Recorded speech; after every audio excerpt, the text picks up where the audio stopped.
Welcome everyone to the 14th day, the penultimate day of our training session.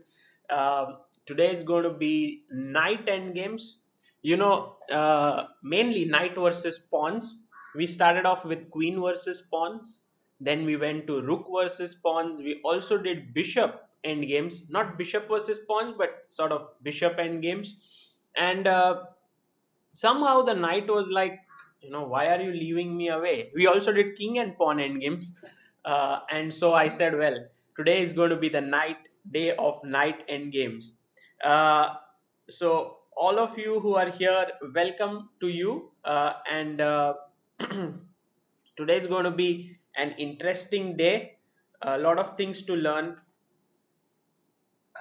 and welcome to Abdul Kalam, Anup Datta, Shriyana Malya, Pushpa Pawar, Swayam Ubale, Rishila Banerjee, Vinayak Sawant, Fani Verma, Navirat Navi, all of you. Welcome to all.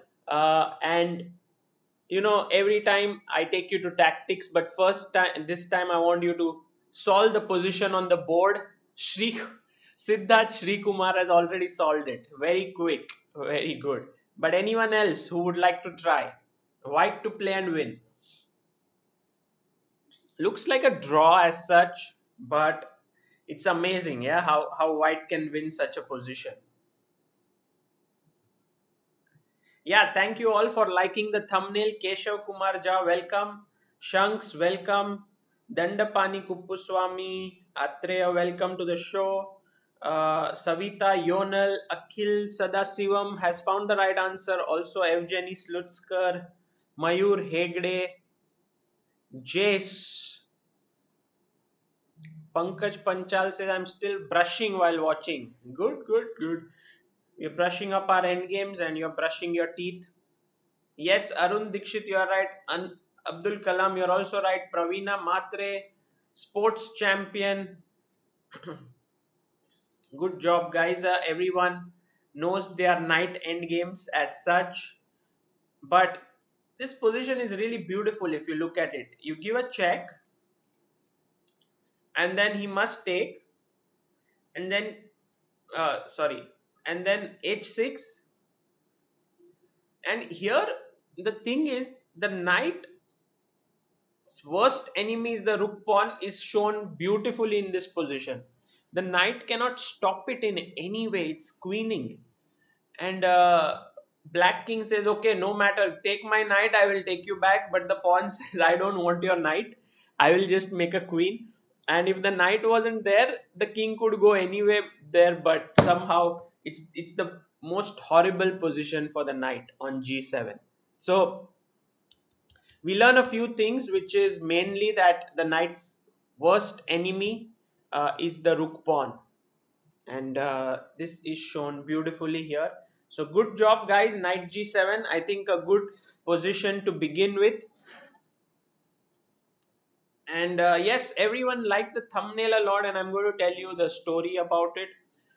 In fact, that day when I met Vishy Anand for the first time, I think in person, I saw him for the first time, is still very, very vividly imprinted in my mind, and I'm going to talk about it as we progress today. Yeah, Anup Datta also king f8 h7. Arun Dikshit says, indeed, this position is unbelievably beautiful. I wish I can get a move like knight g7 in such a position someday. Yeah, yeah. I'm going to not I'm going to come to tactics, but before that I want to give you one more position to see how you guys do here, because you guys are so quick. I thought uh, it might take you some time, but that wasn't the case, so I want to give you one more. So Arun Dikshit says, I hope someday I'll get such a position in my game. Well, maybe, something like this you can definitely get. And here it's white to move. What should white play? Yes, practical thinking. Today's aim is to reach 2800. Yes, I'm kind of warming up you for the next warm up. Good morning to Sushil Kumar Chauhan.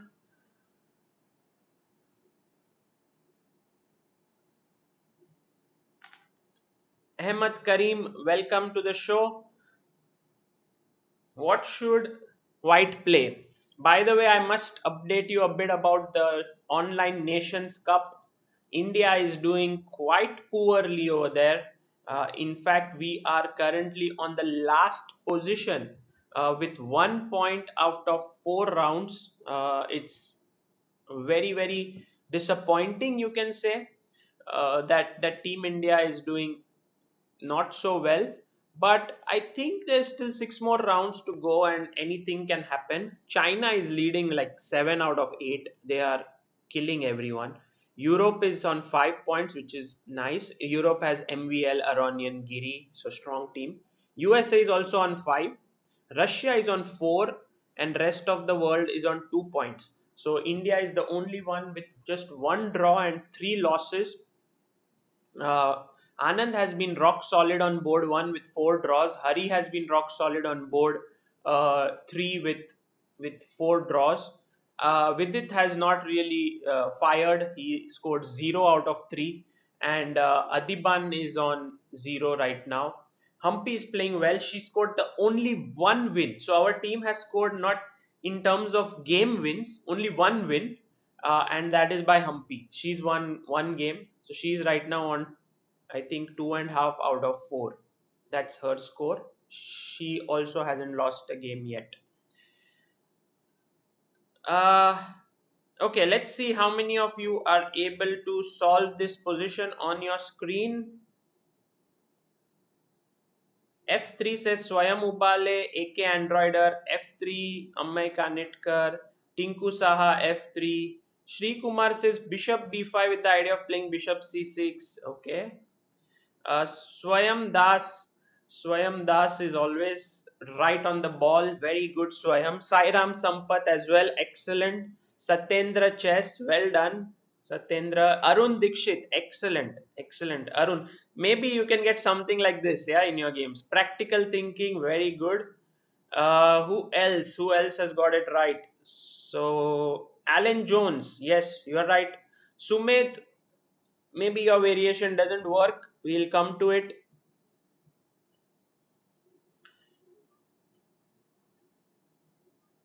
Yeah.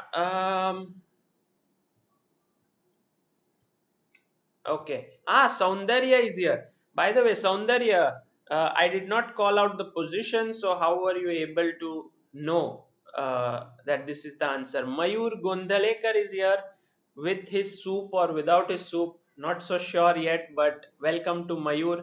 Hemit Srivastav says it's my birthday. Well, happy birthday, Hemit. Nice way to celebrate, yeah, with a lot of people over here and some chess.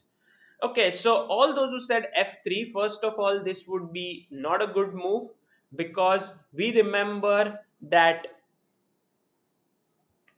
What do we remember from this move? Can anyone tell me the rule that we have learned after knight d6? f3, knight d6. Saundarya says, my dad told me. Okay, wonderful. So, your greetings to your father. And is your brother also attending these classes? Mayur Gondalekar says this looks suspiciously like one of the Nation Cup games. No, not. This is not Nation Cup games.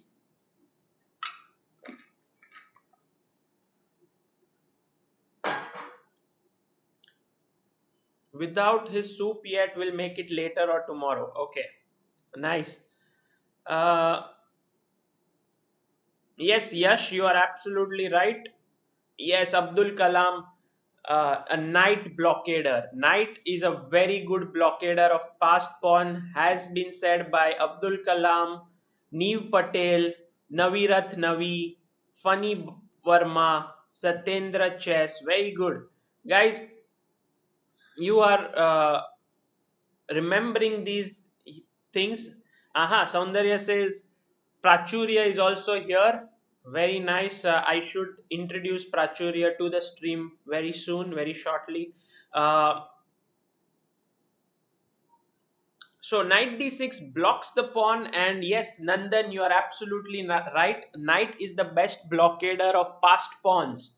So f3, by that logic, would just defeat the purpose, because after knight d6, the knight actually attacks the bishop and also blockades the passed pawn on d5, and it's just very active from d6, and white's position becomes passive.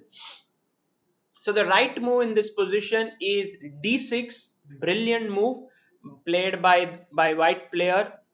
It seems like he's giving up a pawn, but we know that the knight's worst enemy is the rook pawn, and so there comes in bishop d5.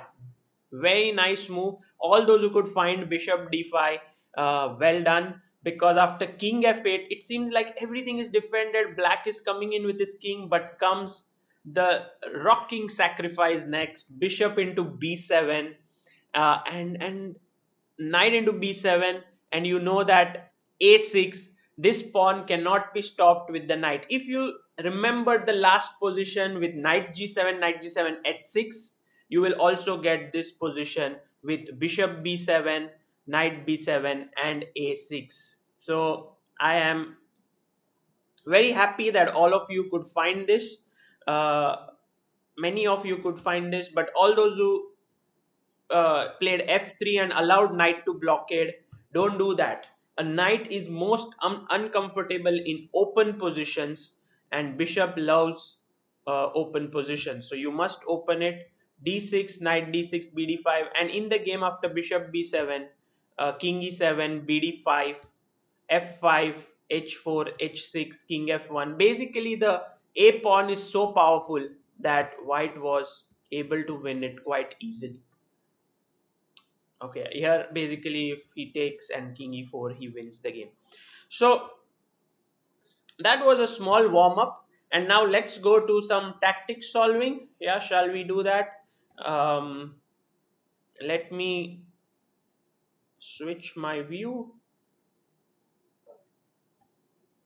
Yeah, so here we are, and this is the Asian, oh, sorry, not Asian, online Nations Cup standing list that you can see here. China is leading with 7 points. India is right there at the bottom. Today we have two more rounds, which is at, I don't know, one second. It's like the pairing, yeah, team pairings of all the rounds. So today India plays Russia at 6:30 p.m. Indian time, and India plays USA. So two tough matches today. If we cannot make a comeback today, I think we are our chances of finishing in top 4 is quite slim, but we can do it. I think it's possible to finish in top 4 and then play the super finals uh, on 10th of May. Okay, so yeah, I just, before we start our tactical training, I wanted to talk to you about, yesterday I told you about Saundarya Pradhan, who is one of India's top blind players. In fact, he's the silver medalist in World Juniors for the blind, and we have his brother Prachurya. So let me see if I can pull up the picture of both of them. Prachurya is the elder brother. Yeah, here are both of them. This is Saundarya, Prachurya. Both of them are 100% visually impaired. Here is Prachurya, who's meeting Prime Minister Narendra Modi, and really very inspiring personalities, both of them. Here is him playing on a braille chess set, and I would recommend all of you after this session to search Prachurya's singing qualities on YouTube. We have a song where he is singing. By the way, this is their family here. I can't see it very clearly, very small picture. That's their parents. If I'm not mistaken, Prachurya and Saundarya's father is a teacher and a very respected person. So a great family, and I am actually very happy that both of them are here and learning on this stream. So let's go to our Mission 2800. Shall we do that? I hope that all of you have come well prepared now. Today is going to be a tough day. We have reached, actually, what's our rating? 2785. So 15 elo points. Not going to be very difficult, but let's see. Aha, Karan Parikh, welcome to the show. Aha, Aryan Joshi is also here. So I should not let this opportunity go by to introduce one more of our top blind players, Aryan. Aryan, we're going to introduce you in some time after we solve the tactics, but welcome to the show. It's good to have you. Okay, so here's the position: White King D2, Queen F2, Rook H1, Bishop F1, Bishop G5, Knight C3, Pawns A2, C2, E5, G4, H2, Black King E8, Queen A1, Rook A8, Rook H3, Knight B8, Knight G8, Pawns A7, B7, C6, D5, E6, G6, G7. It's white to move, and let's see who can solve it.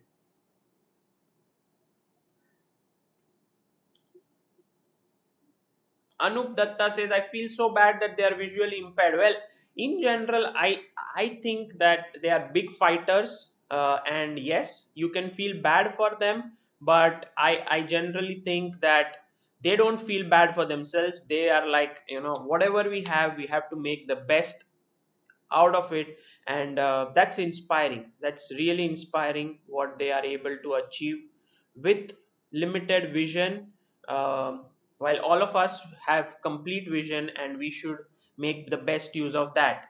So take nothing for granted. That's the main thing. Okay, Arjun Pulikal says bishop g2. Okay, Sanchita, Gone, Srishant, everyone says bishop g2.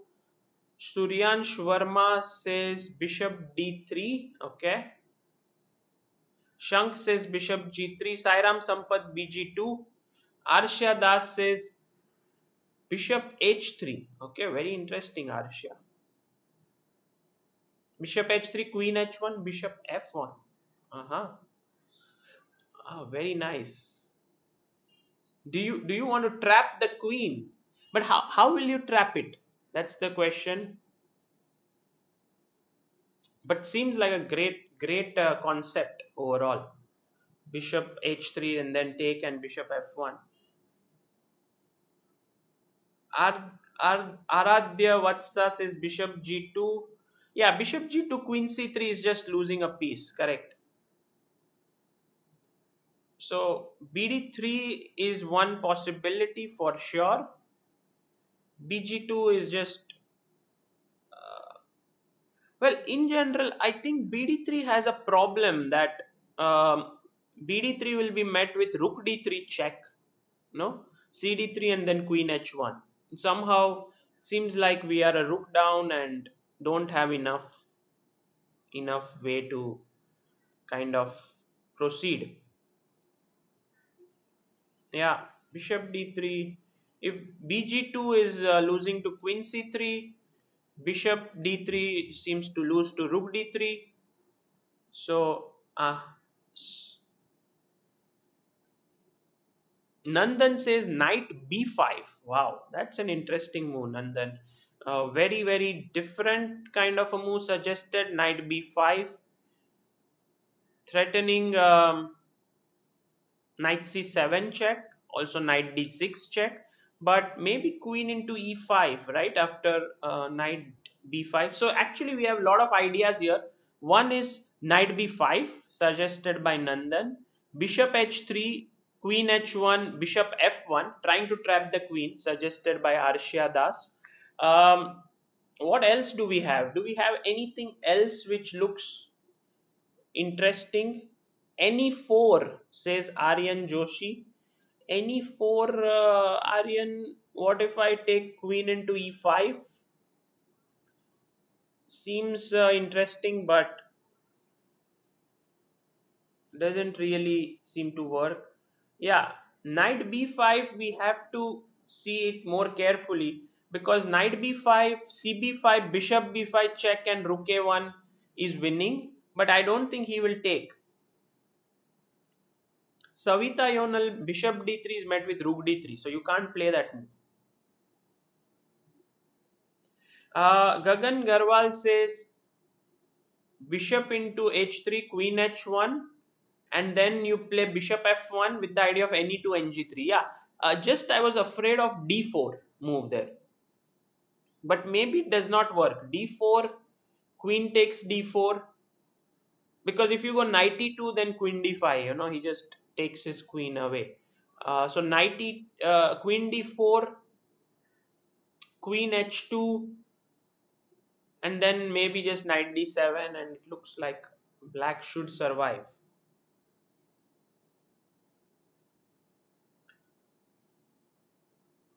nd5 is also an option. Yeah, we have so many options. Yeah, nd5, but I don't like it. nd5, just ed seems okay.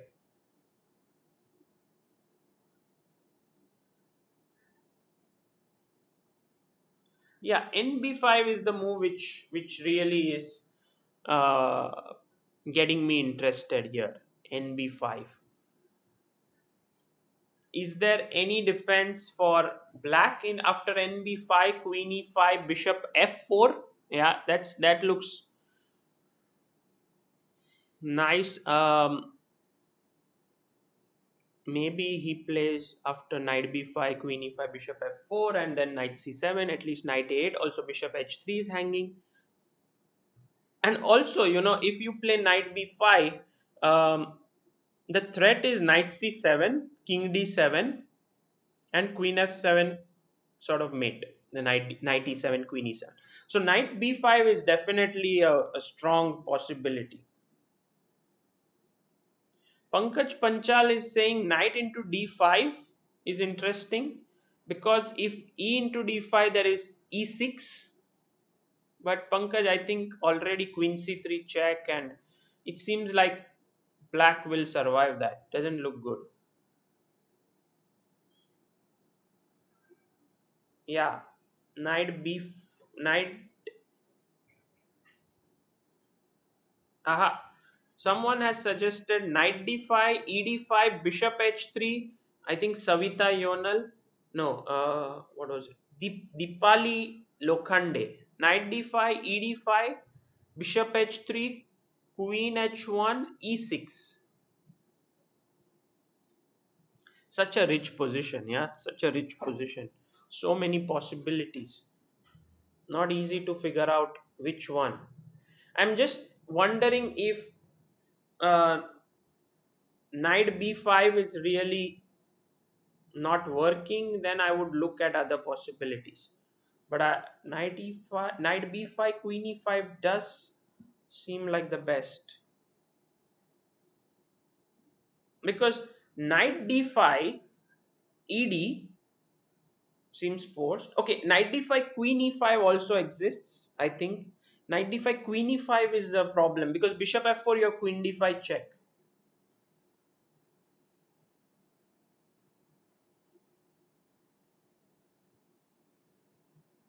Yeah, Mayur, but knight c6, then the rook takes a1 queen. Yeah, that's the point.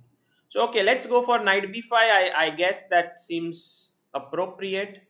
Yeah, that's the right move. Queen e5, I think we go bishop f4. He plays queen b2. Ah, okay.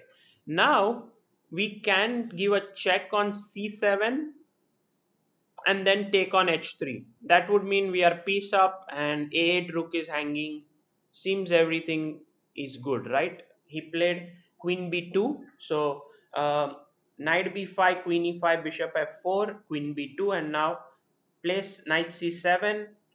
Uh, just making sure if knight d6 is required or not. Maybe knight c7 is just correct. Knight d6, king e7, I'm not so sure.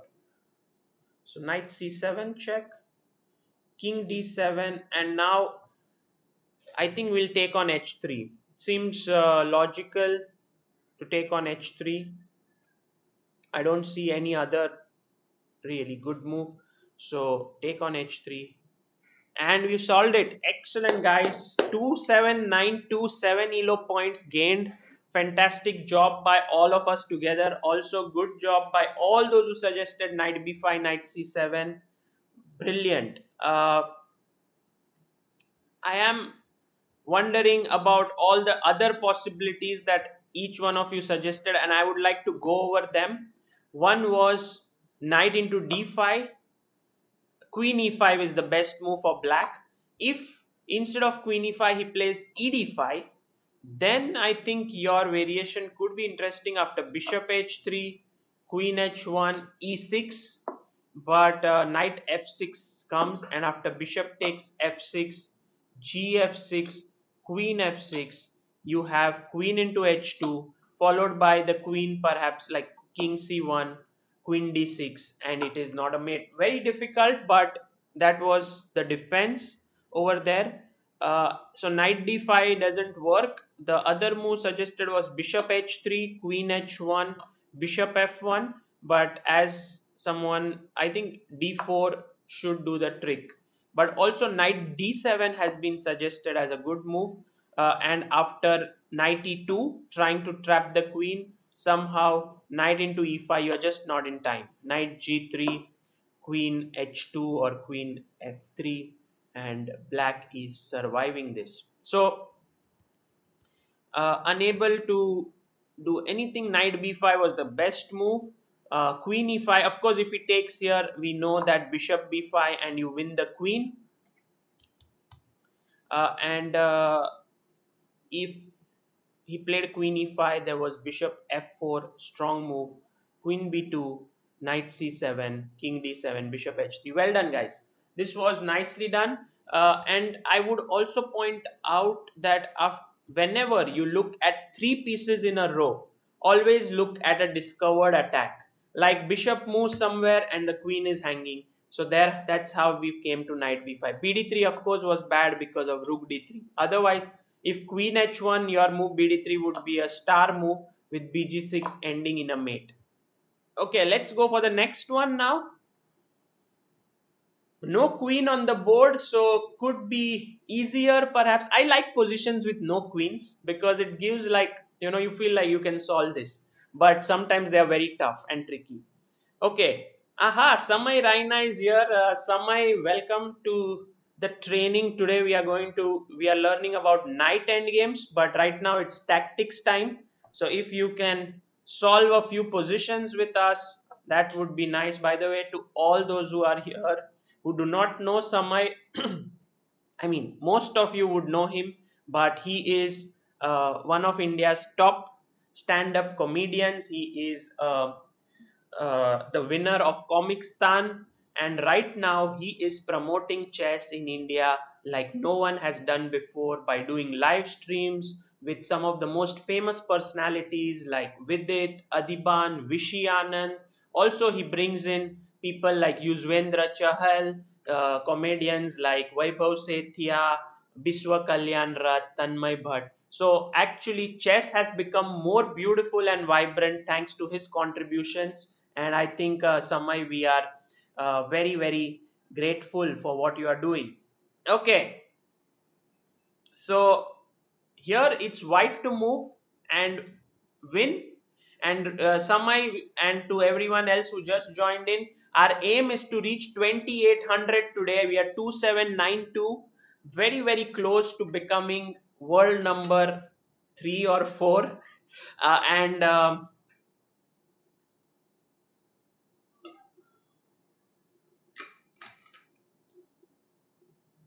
It's white to move here.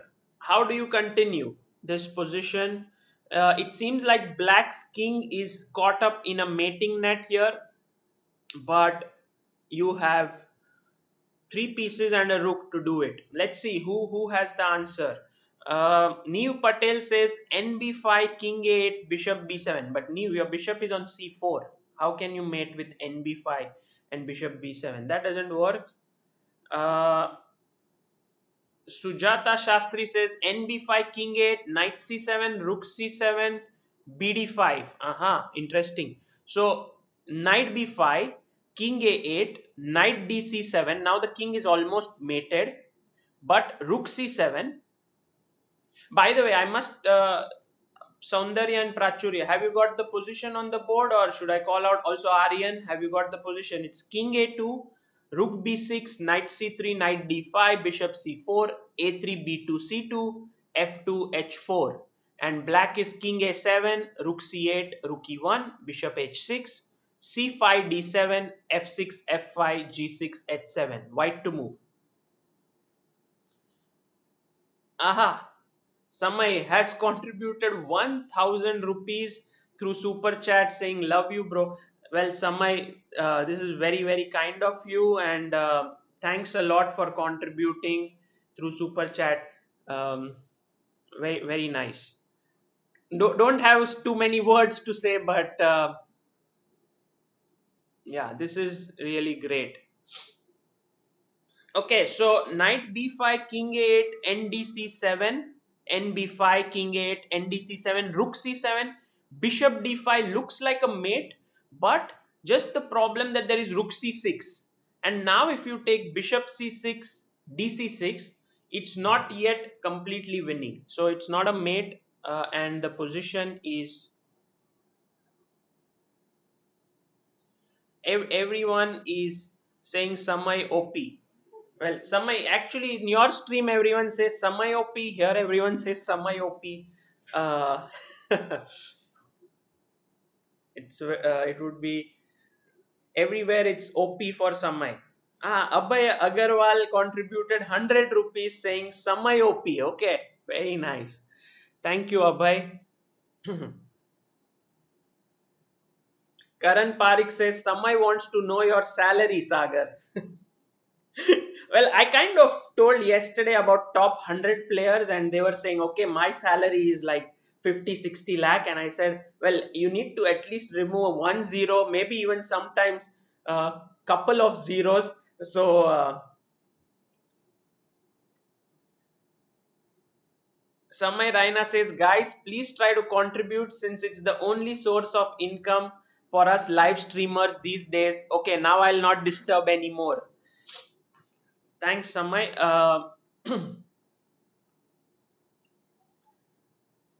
Okay, for all those who gave some answers and I couldn't check it, please write again in the comment section. So bishop a6 is what has been suggested by Madhur Menghani and Sairam Sampath. The idea is bishop a6, you go knight b5 check, king a8 and bishop b7 mate. So it's like you are thinking two moves in advance. But let's see if there's a defense. If bishop a6, rook b8 I was thinking, but then you have knight b5, king a8, knight c7. That's a checkmate. So bishop a6, how, what's the defense to bishop a6? Looks pretty strong, I must admit, because knight b5 move is kind of unstoppable.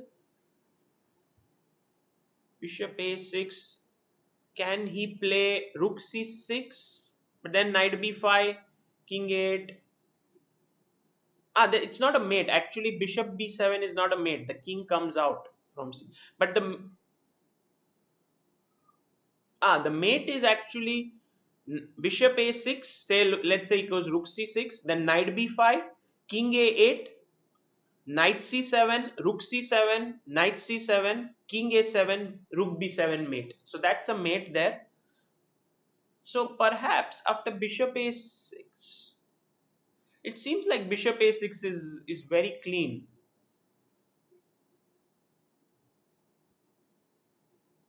Anyone who can find a defense for bishop a6? Yeah, Shanks, you are right. You can always go bishop a6, knight b5, bishop b7 and bishop c6. Kind of, that's a mating net.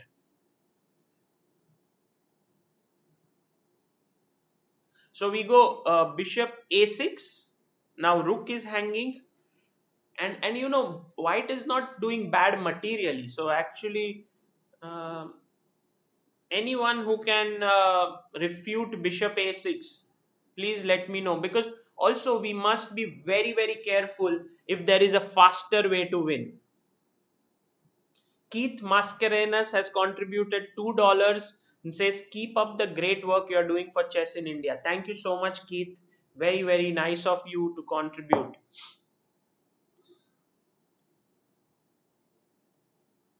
Sri Devi says no defense. Practical thinking says no defense. So I'm going to go ahead and make the move. Yeah, bishop a6, rook b8, knight b5, king a8, knight c7 is winning. So let's go for bishop a6. Yeah, good job, guys. Well done. This was actually a very nice position. I'll just make the moves on the board to show you the lines. Bishop a6 attacking the rook. If rook c6, there is knight b5 check, king a8, and now bishop b7 should also be strong. But I think the fastest way is ndc7 takes king a7 and rook b7 checkmate. That is a very beautiful checkmate with the bishop, rook, and knight all harmoniously contributing towards the attack. Beautiful work. Uh, so bishop a6, and I don't see any other defense. If he moves the rook somewhere, you still go here, and it's a checkmate. Okay, let's go for, we are now 4 elo points away from 2800, and you know that if you give a wrong answer, you get minus points. So we need to be very, very careful. Alan Jones says, Sagar OP, Samay OP. Samay is the Harsha Bhogle of chess. By the way, for many days, I was just wondering what OP is. And I Googled OP and somehow nothing came up. And then finally I understood OP means overpowered. And it's used in gaming language where if someone plays really well, then everyone says OP, OP, OP, which means overpowered. Okay, so let's go to the next position here. This one is black to move, and it doesn't look like a position. Yeah, Alan Jones, a big thank you to you for contributing 400. Very, very nice. And seems like today is the highest contribution we've got in many days for this stream, and feels great. Okay, so how do we play this? Remember, whenever you are solving tactics, we look at first checks, captures, threats, and next is any undefended or loosely defended pieces. So here actually black has no real checks in the position, but e4 knight looks loosely defended because it is attacked once and defended once. The f4 bishop as well because it's attacked once and defended once. So there can be some tactics which are coming into the play. By the way, I would like to read out the position for all our visually impaired players who are here. White king a1, queen e3, rook h1, rook c1, bishop e2, bishop f4, knight e4, pawns h3, g2, e5, c4, b5, a2. Black king b8, queen e8, rook d8, rook f8, bishop e7, bishop bombay 7, knight a7, pawns h7, g7, c7, b6, bombay 6, a5. So c7, bombay 6, a5, it's black to move. Okay, current Arun Dikshit has come up with a very nice move. Very nice move, Arun. But Arun, try to calculate more if there's some defense there. Arshia Das has contributed 300 and says, thank you, sir, for such nice session for our kids. Regards, E.R. Purnendu, I think father of Arshia, yes. Agartala, happy to donate a small contribution.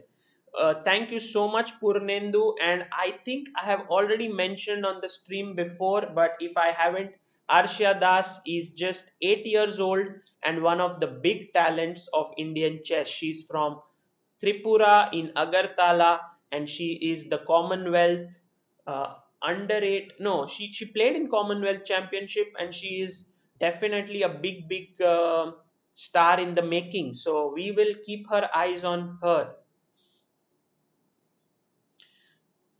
Okay, guys, try this out what to play because Arun Dikshit said rook d4, but queen d4, rook f4. I thought bishop f3, and somehow everything is defended. So it looks interesting, rook d4, but I don't think it kind of solves it entirely. Maybe Samai, you can also try it out. What would you play here as black? Not so simple. I think it is a quite a tricky one. Sumed Ramteke says rook f4, queen f4, rook d4 because the knight is pinned. So rook takes f4, queen f4, rook d4. Now bishop f3 and then queen g6. But Sumed, if I just then defend with rook e1, I don't think you have too many things happening right over there.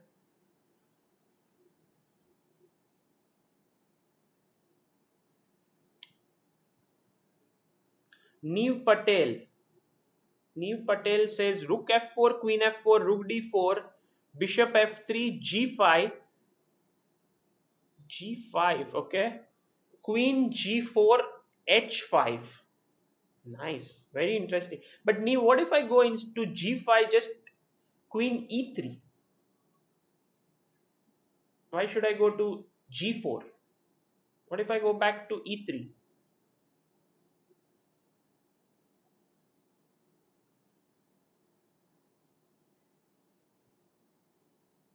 Mm-hmm.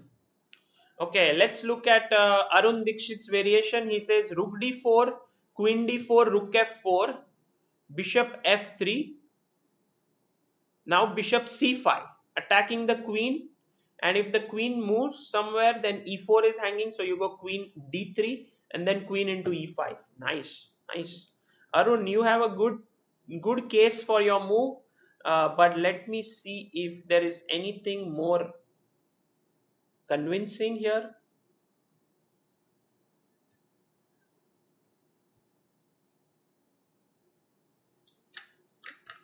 bg5 says Shanks.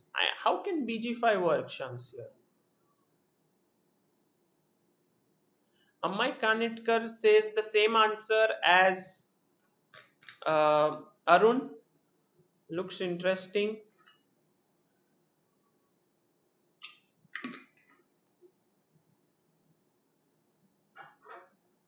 Yeah, Sumit, rook f4, queen f4, rook d4, bishop f3, queen g6, rook h e1, bg5. Interesting. Or bg5, then just queen g5, right? Because the knight defends it. But maybe better is to play first bishop e4, but then your bishop e4 attacking the queen. So it doesn't work. That bg5 thing is not coming in. Pankaj Panchal says black's respectable animal is out of play. Yeah, knight on a7 is just out of play.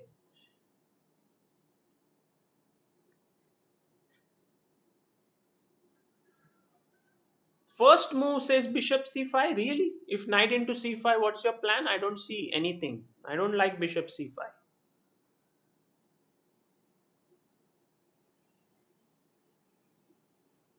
Yes, yes, Sayan Roy, you are absolutely right. I analyzed it today and that was a draw. I'm going to show you Anand's endgame as well. Um,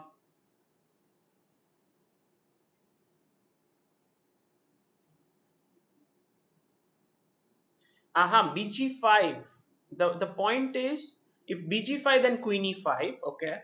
But what if I play bg5 knight g5? I don't see the point of it. Don't see the point.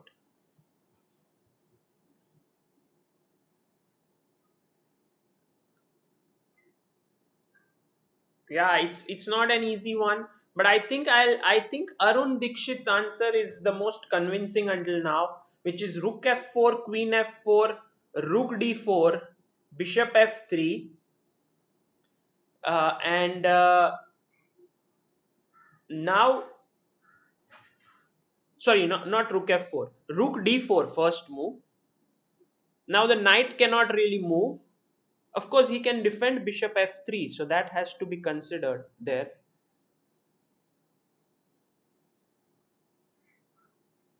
Yeah, I'm getting a little bit confused here, and we are on the brink of crossing 2800. So we have to be very, very careful here. But anyone who can help me out here would be much appreciated. If someone, because all of you are giving me random answers, but I'm not so sure. Uh, Rook into f4, queen f4, rook d4, bishop f3, queen g6, rook he1, bg5, queen g5, bishop e4, queen g6.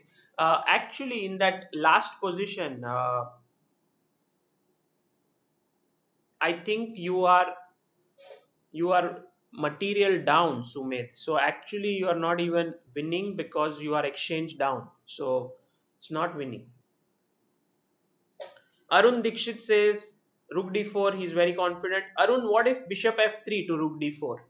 And what about Aryan Joshi, Saundarya Pradhan, Prachurya Pradhan? What's your answer, guys?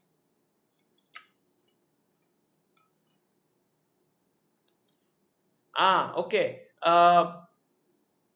Shrikant Amunuje says rook d4, bishop f3, rook e4, bishop e4, bishop c5. And very interesting because then either f4 hangs or e4 hangs. Nice, nice. This is very, very cute. But maybe queen f3,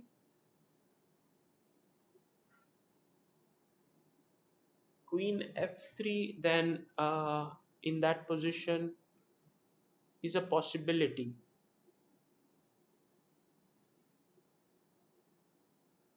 But it looks like the right move. The rook d4, first move rook d4, definitely. Yeah, Nandan says black has control of two open files. That is true, Nandan. You are absolutely right. We need to make use of them somehow.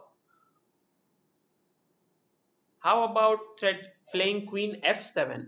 Queen f7 looks a bit slow, Dev. I don't like it so much. Everyone's asking where is Ilam Parthi? Well, Aryan Joshi says rook d4. That's his move. Okay, let's go with rook d4. I like this move and I like all your calculations. Let's try it out. Yes. Okay, bishop f3 was played. By the way, look at our rating. We've crossed 2800. But this is like an actual tournament. We are 2802. So we need to finish this tournament, like this game, and entirely only then we can say we have crossed 2800. So tell me, rook e4, should we take it or is there something else? Rook f4 perhaps? Yeah, what about rook f4? But rook f4, queen f4, and we are not so happy with that, right? So rook e4, bishop e4, bishop c5, attacking the queen, queen f3, and now I'm wondering if we go g5, bishop b7, rook f4. The queen has actually no real space on that diagonal to defend the bishop. Maybe it can go queen d5.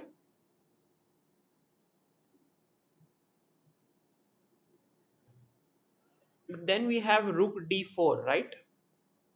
So what I'm thinking is rook into e4, bishop into e4, bishop c5, queen f3, g5, bishop into b7, rook into f4. So right now we are exchanged down. Queen d5, rook d4, attacking the queen on d5, and the queen has no real way to defend this bishop. That's what I feel. Am I right? Is there something I'm missing? Bishop c6, intermediate move by him.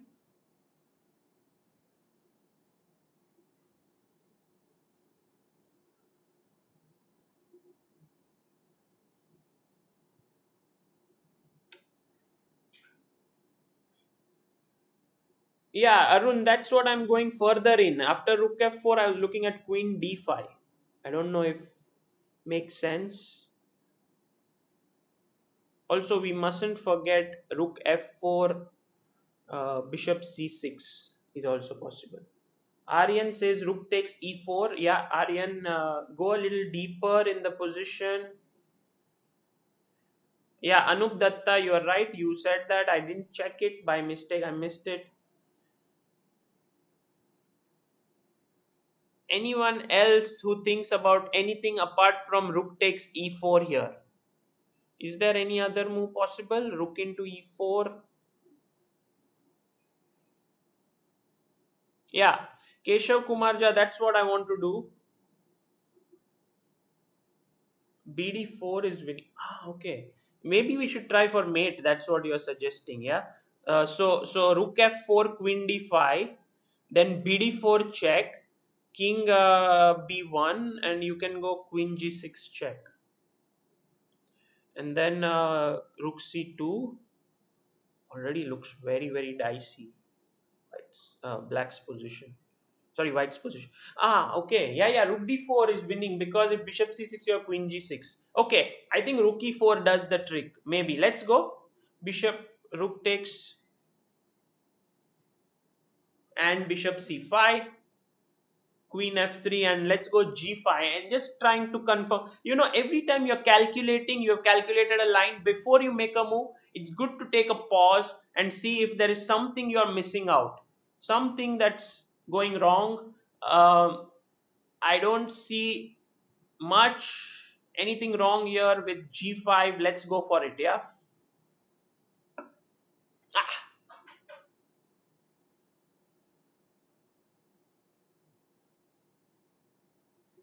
lost 10 elo points for that. Come on, g5 was just killing, it felt. Ashish Garg says bd4. Ah, bd4 bishop e5, yeah, that's what.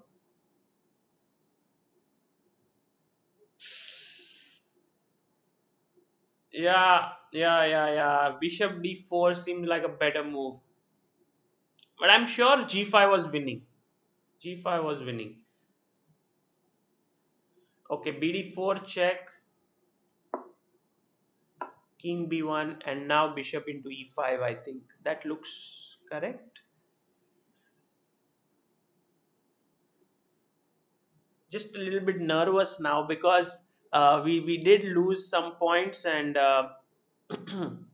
we need to be careful. G5 or bishop e5. It's like in a game when you made a mistake and you have now bad position, you shouldn't really give up. You should refocus yourself, re-energize yourself.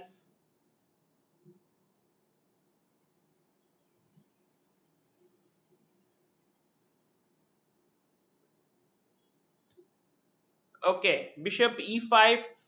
I was thinking if bishop e5, g3 may be possible. Yeah, now it's a little bit tricky because bishop e5, g5 both look pretty good. Um, I'm a little bit confused. Little bit confused as to what we should be doing here. Um,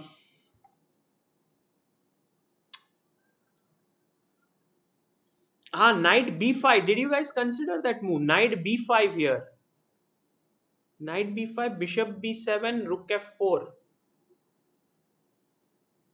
You see, there's this mating. This knight, which was kind of forgotten, it can actually jump into the game, threatening a mate on a3. And if cb5, you have queen b5.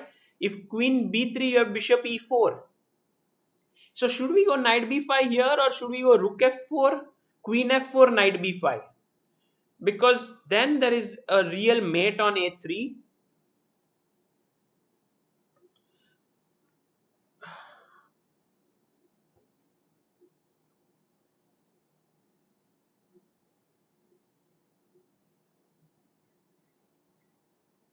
And then you also have a threat of bishop e4, queen e4, knights, like knight c3 at some point if the rook moves away.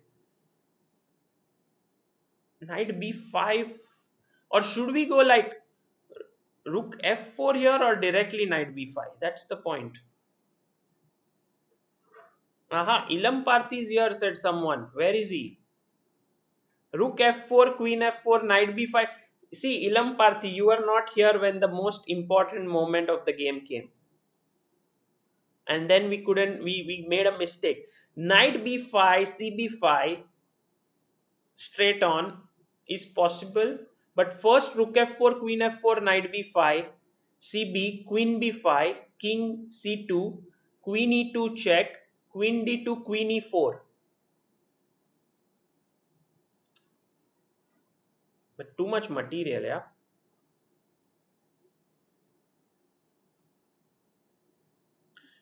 The question is, should we take on b5 first or take on f4 first? Ilam Parthi suggests taking on f4.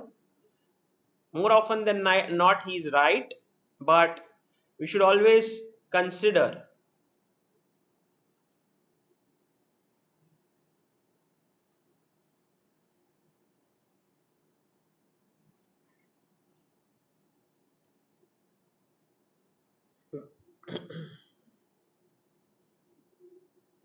Yeah, Dipankar says take on f4 and take first play knight b5.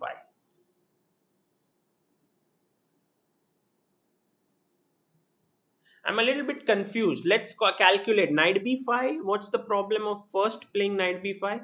Because I don't really want to miss this opportunity. Knight b5, if cb, queen b5, king c2.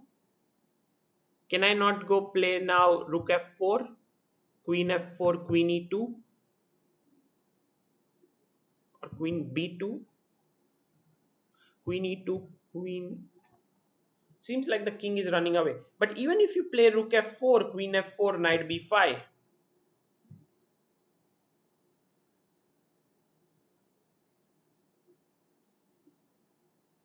so the question is to go rook f4 first or to go knight b5 first. Karthik says I put up on my board and used engine. Well, Karthik, come on, you shouldn't do that. This is actually looking very tough, but you are building up your calculating power. This is the most important thing. Yeah, Suryan Sharma, but the line is not over. Queen e2, then what if queen d2?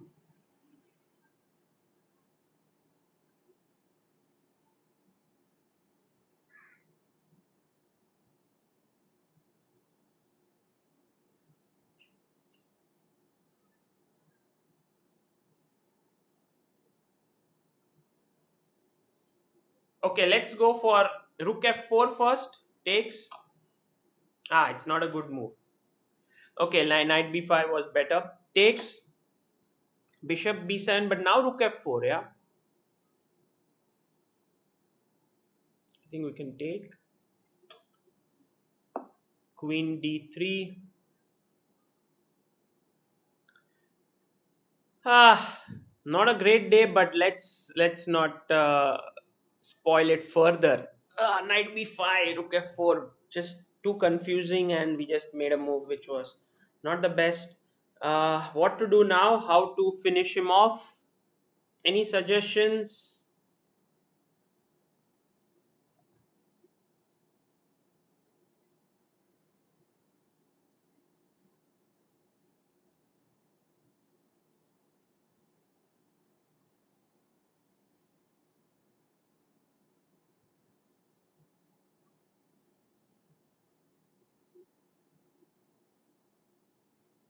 Yeah, now maybe queen g6 looks good, yeah? And then he takes knight a3 is a mate. Yeah, well, we did cross 2800, but we messed up. But this was a great team effort by all of you. Let's look at a rook d4 was beautiful move suggested by Arun. I think first Arun Dikshit, bishop f3, you take bishop c5, and I was actually very certain that g5 is a strong move, but it turns out that the only defense is g3 here. Because bishop b7, rook f4 is better. I actually saw this rook, queen d5, rook d4, and then it's like you are winning. After queen f3, you take on e5. This move I didn't see, but I was more like bishop c6, then we will play queen g6 check and win the queen. uh, so g5 actually would have been very good, but g3 means somehow white keep some control. So therefore bishop d4 check, king b1, and now came this beautiful sack, knight into b5, bishop b7, rook f4, and now queen d3 was met with this very nice cheeky move, queen g6. Good.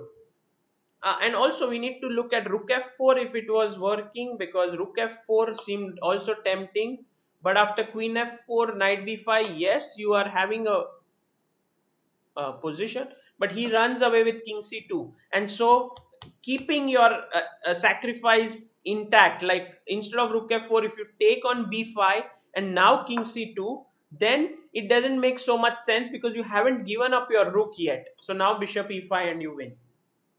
So, shall we go to the end games, or shall we solve couple of more and try to reach 2800?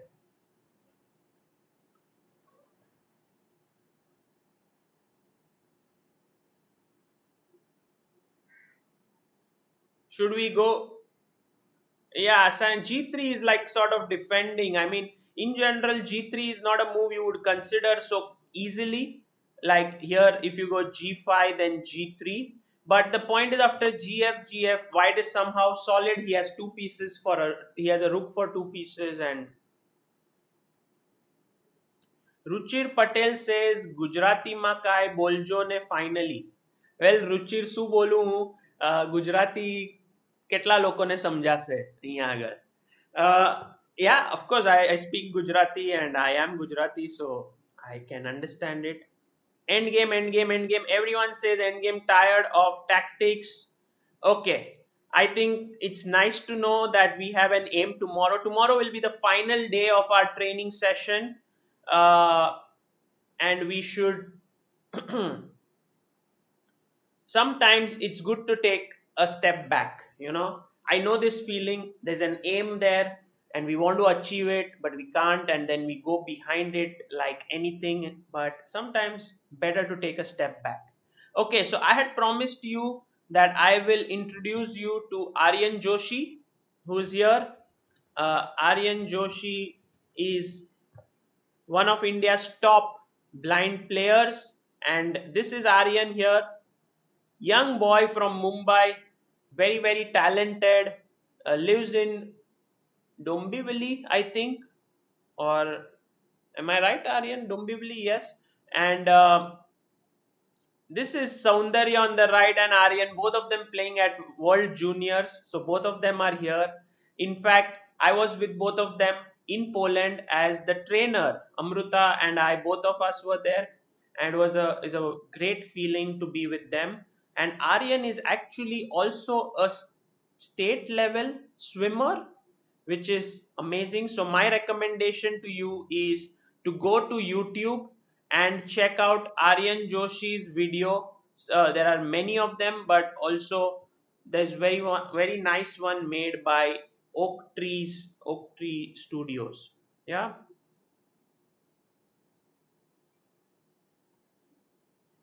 Okay. So let's go to our endgame training today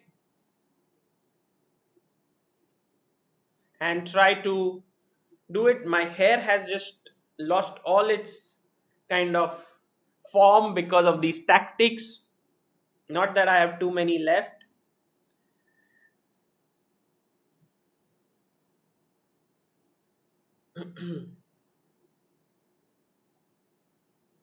Okay, let's go to the first position. By the way, I must tell you that knights are extremely tricky, and I have faced personally a lot of problems against knight. The calculation of knight endgames has been really tough for me, but you know, it helps you to calculate better. The knight movement is somehow difficult for some, not so difficult for others. So I'm going to give you one position. This one is easy, but also shows you a lot of themes. White king f2, knight e8, black king h2, pawn g6, h3. White to move.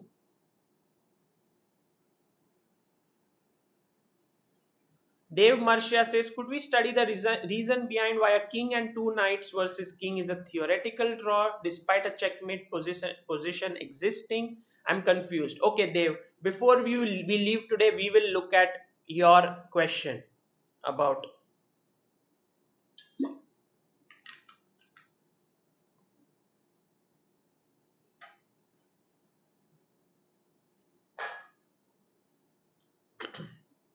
white to move. Is this a draw or white is losing? Is this a draw or white is losing? Divya P, not knight c6. Knight c6 would mean you're taking your knight here, so not the right notation.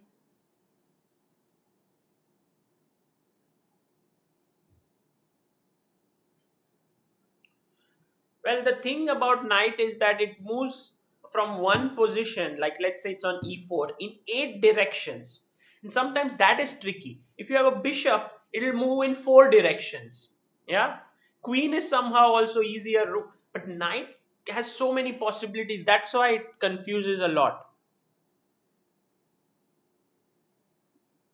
Yeah, Arun, try to calculate further. You have seen the first move, right? But let's see what will black play.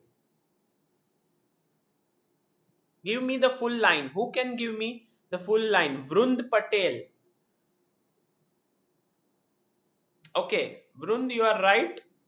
But try to think a little bit deeper in the position after your first move, nf6. Is he forced to play king h1? Can he do something else?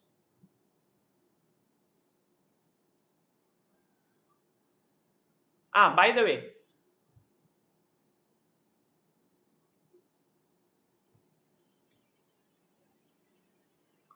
Yan Murdoch says there is no way for white to win. Okay, Yan, you're going to learn something new today.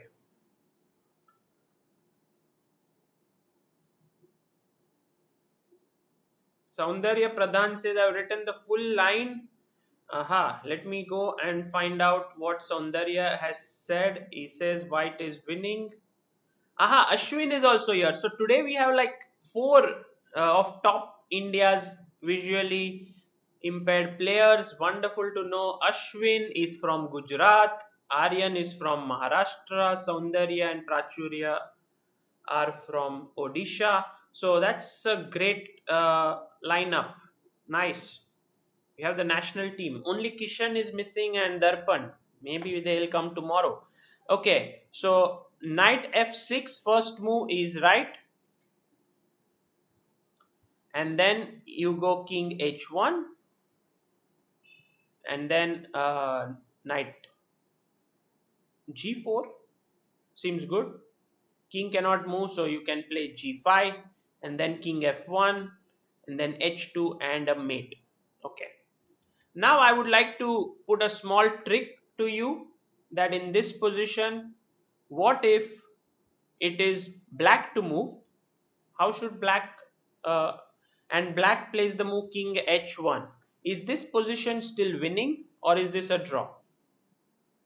First move was king h1.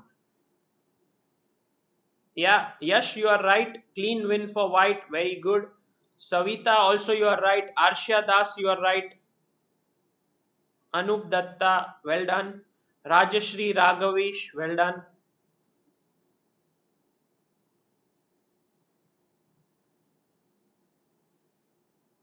Shriyana Malya says nf6, g5, ng4 in this position, Shriyana. This one is a little bit complex because it's now everyone says it's a draw because now king h1 white to move. I guess all of you would be thinking about knight f6 right here, knight f6, and then he goes. Three moves are possible. This is where it gets tough.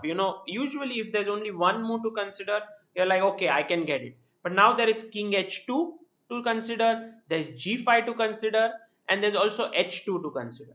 But we should go step by step. If we go step by step, we are not going to get affected. So first h2 seems like a completely lost move to my eyes because of knight e4. and g5 and knight g3 mate, correct? So that doesn't seem bad at all. So let's look at now king h2 is one move and g5. Let's look at g5. Now you go knight g4, right? h2, and now what do you play? Because it seems like a draw, but now white has a way to win. Very, very nice way to win. After knight g4, h2, what should white play?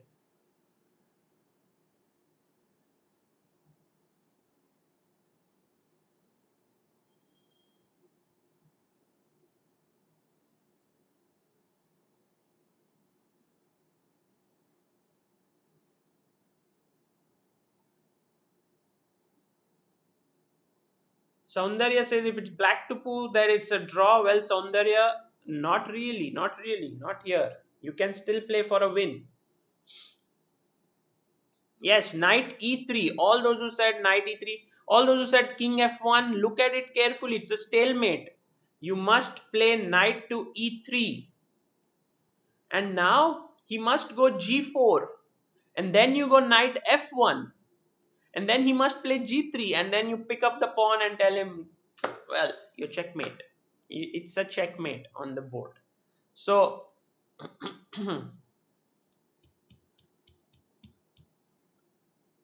the last variation is after knight, king h1, knight f6, king h2.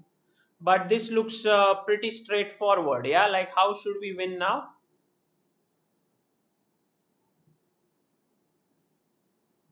Can anyone give me a complete line as to how you can win this position? Yes, Yash, you are absolutely right. Shivam Chaudhary, you are also correct.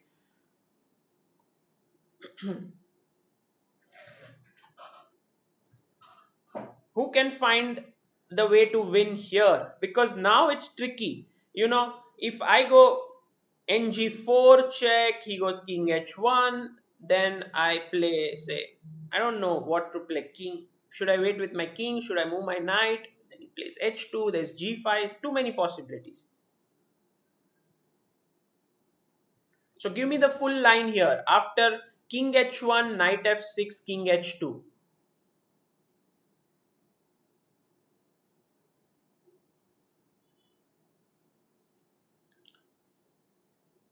Knight g4, king h1, king f1, knight f2. Jan Murdoch, but he won't push h2. He will play g5. Shank says ng4, king h1, king f1, g5, king f2, h5, knight f2. Shanks, if you could put your king and knight on the same square, it would work, but you can't do that in chess. Arun Dikshit says ng4, king h1, king f1, h2 and f2. Yes, Arun, you are right, but your opponent is not your friend. He won't play h2, he will play g5. Guys, come on. nf6 says Saundarya, g5, ng4, h2. No, king is on h2 right now. So it is like king h1, knight f6, king h2. Your move. Ilam Parthi says ng4, king h1, king f1, g5, king f2, h2, ne3, g4, nf1, g3, ng3. Very good, Ilam Parthi. You are absolutely right. Good job. Also, Suryan Sharma, you are right.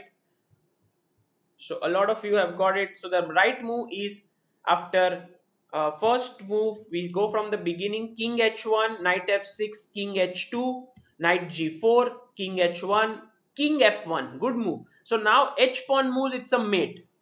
So he goes g5.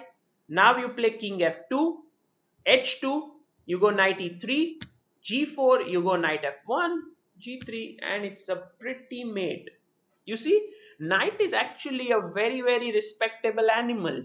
That's what everyone says on Samay Raina's stream. And actually, if you show them this position, they would agree to it that knight is a very, very strong piece. Sometimes it can do this dance or jumps which no one really can understand.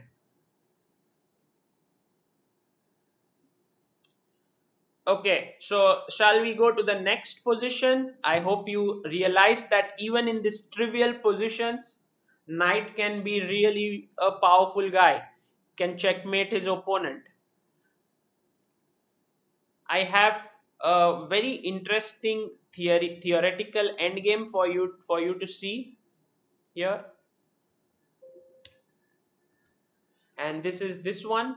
It looks like completely lost for white. Okay, white pawn is going this way, so white pawn is on h2 and he has a king on c7, so two pieces for white.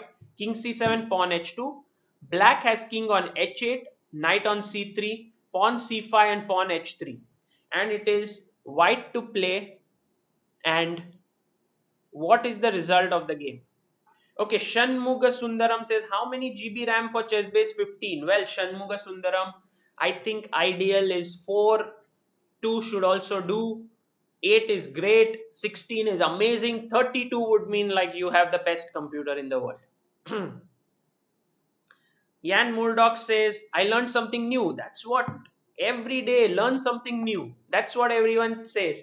If you can learn something new each day, imagine how intelligent you would become at the end of your life. Arun Dikshit says, knights are very funny pieces. Sometimes it can be enjoyable to play with them, but other times it can be menace. Yeah. What is powerful is also at times difficult to handle. That's for sure. Draw, says everyone. How can this be a draw?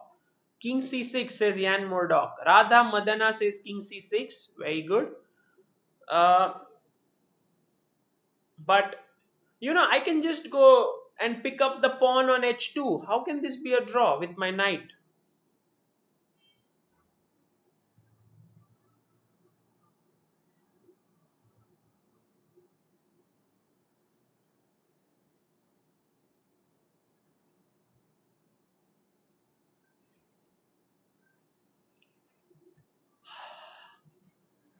Someone give complete variations? Such positions are very difficult to calculate. Everyone can say king c6 and over, but king c6, he would play knight e4, and then he would defend, and then you play king d5, and then he goes knight f2, and then you take on c5, and then he goes to g4, and then d4, and then knight h2 and king e3. This is how you calculate.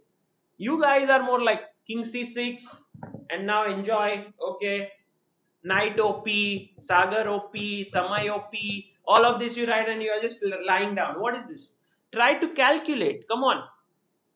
Yes, Neev Patel, that's some variations you've given. King C6, Knight E4, King D5, Knight G5, okay? King C5, Knight F3, King D4, Knight H2, King E3, Knight G4, King F3, H2, King G2. Very good, Neev. And this position, according to you, is a draw or it's winning for black? Jan Murdoch, King c6, knight e4, King d5, Knight g5, King c5, Knight f3, King d4, Knight h2, King e3, Knight g4, King f3, h.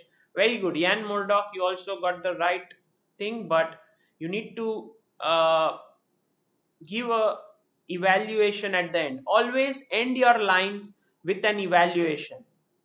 Yeah.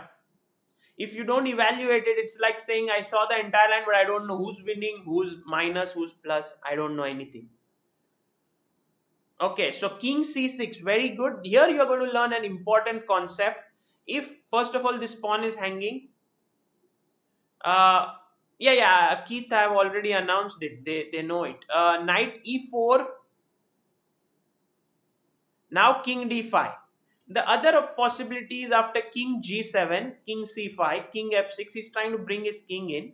But king d4, knight d1, king d3, king f5, king e2, knight c3, king f2, king f4, and king g1.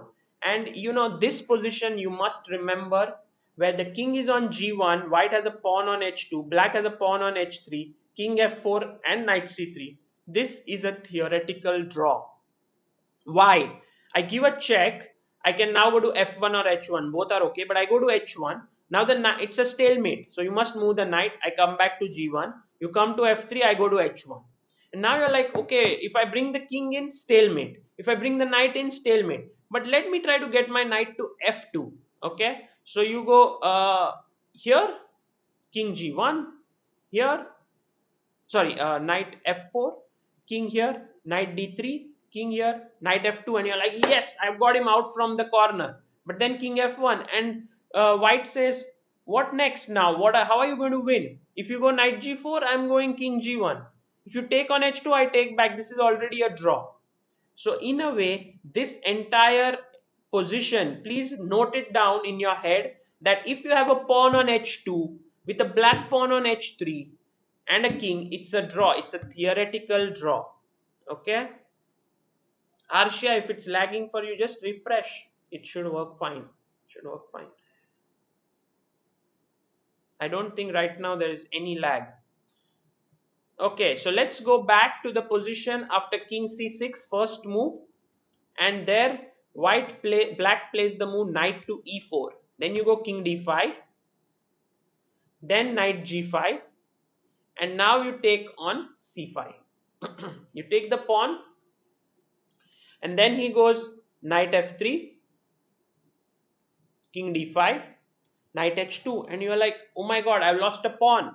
But then king d5, king e4, and now the king is coming in like king f4, king g3. So he goes knight g4, you go king f3, and now king g7, king g3, attacking the pawn and forcing it to h2. Remember, if in this very position, if you could somehow magically transport your knight to g5, defending it this way, knight g5, pawn h3, this is a win for black, completely winning. Because if I go to say king g6, king h2, king f5, king g3, king e4, king h2, king f3, king goes back, king g3, king g1, many ways to win, but knight e4, king h1, check, check, and queen, it wins completely, very easily. But the problem is you are not getting to keep your pawn on h3. I am going king g3 here and forcing you to play h2, after which you have to play king g2, and somehow this is a draw. Believe it or not, the knight defending the pawn on the last rank is a draw, because if the king comes in, king h1, king g5, king g2, king f4, king h1, king g3 stalemate, king f3 stalemate, king e3, king g2, you can't come closer. Knight can't move, you can't come closer. There's just no way to win. I hope this is very clear to you. Uh, and you need to actually understand these positions very, very well in order to become a good endgame player. If you can't understand it, then you would never be able to calculate it.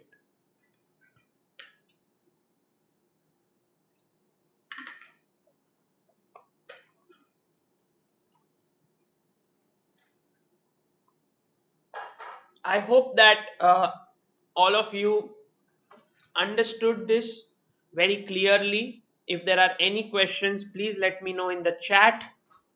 Meanwhile, I'll tell you the story of the thumbnail. So the thumbnail story goes that NIIT, which is a very well-known company, has Anand as its brand ambassador, had Anand as its brand ambassador for several years. And this, I think, happened in the year 2004. I was 14 years old, and there was a tournament by NIIT where they said top four players, top, how many were there? 10 players will get to play against Anand in a simul.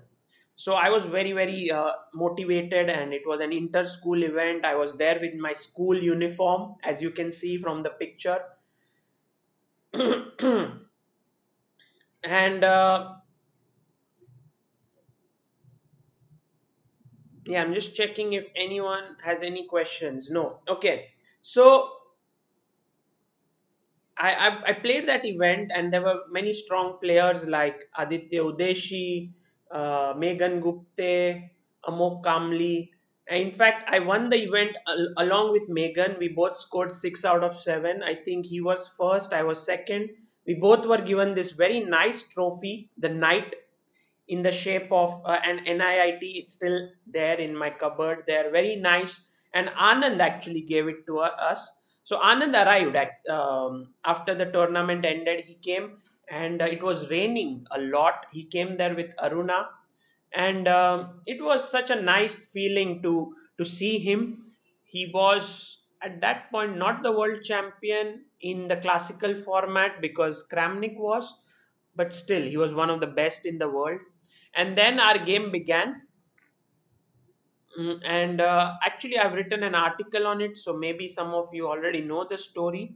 But I'll just quickly show you a couple of few moves of our game. I was playing, I was having the white pieces. Actually, they said choose whatever color you want. So I thought I had just learned the dragon Sicilian then. And I said, I want to play dragon versus Anand. Imagine if I can do that legendary rook into c3 sacrifice and beat Anand. That would be amazing. But then I thought, no, no, no. What if Anand plays d4? What will I do? I don't know anything against d4 so well. So I shifted the board and I took the white pieces and I started with d4.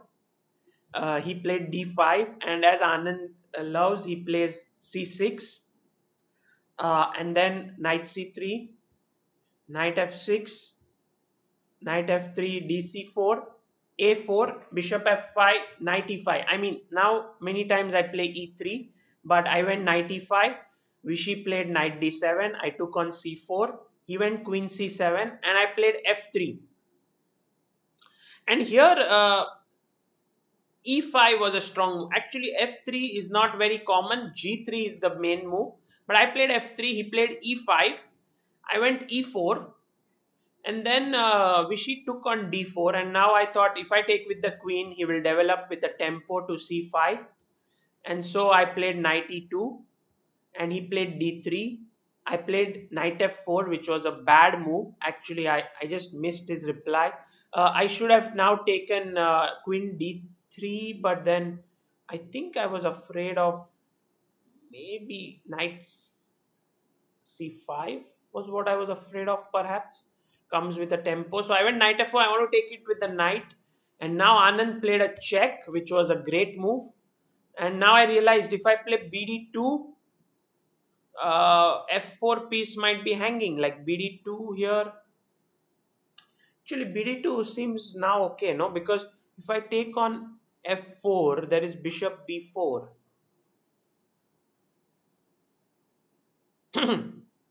Maybe now bishop takes e4. There's knight d6 check and take on e4. So can't do that. I don't know why I didn't play bishop b2, bishop d2. Looks pretty okay. Maybe I was afraid of bishop into d2, queen into d2, bishop e6. No, it doesn't look like it.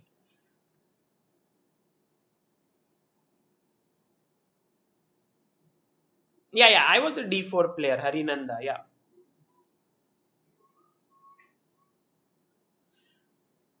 Yeah, bd3 Arun is a good move. That is true.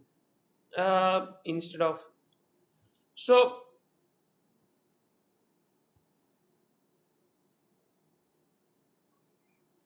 maybe yes, queen f4, bishop b4, knight into e4. Yeah, that was maybe the best move. Knight e4, and if I take, then queen e4 and take on c4. Seemed like that was the problem. So then I went king f2 here because I saw that's not working, and then Vishy took on e4, which was such a powerful move because if I take, then he goes d2. If I take with the knight, then f4 is hanging.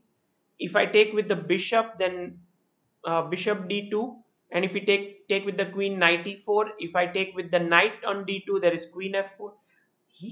He saw all of this in a simul, which was just amazing. I took knight d3, bd3, bd3 castles, and then I was a pawn down, and I went on to lose this game. And I was very upset with myself. It was like I got a chance to play one of the best players in the world, and I missed it. I was just outplayed in the first 13 moves. It felt really bad.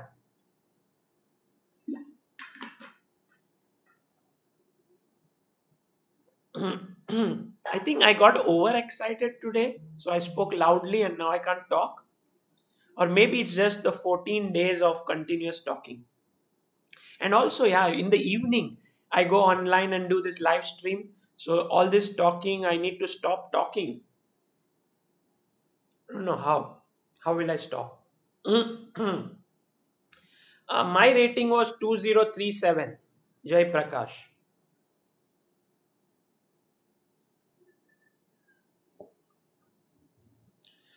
So, and then in the post game, Anand was like, there are two players who played really well. One of them is I mean, he didn't say the move. He said that boy, and another boy is this boy. And I was standing there, and he did this. I was like, what? Anand, did he forget our game or something? Why is he saying that this boy? And actually, it turns out that Aditya Udeshi, this young IM, at that point he was just a young kid, maybe he was 10 years old. He was standing in front of me, and Anand was pointing towards him. But when I was looking at Anand, it seemed like he was pointing towards me, and I was so embarrassed because I hadn't played well, and still he was saying this. Later on, I realized it wasn't me, and for some time I felt really bad. But then after 2 years, I got another chance, and many times when we miss an opportunity, be it on the chessboard, be it in life, uh, we start feeling like, oh my god, I had such a great opportunity, how did I miss it? And at that point, it would be nice to think this way, that who knows, perhaps a bigger opportunity lies in store.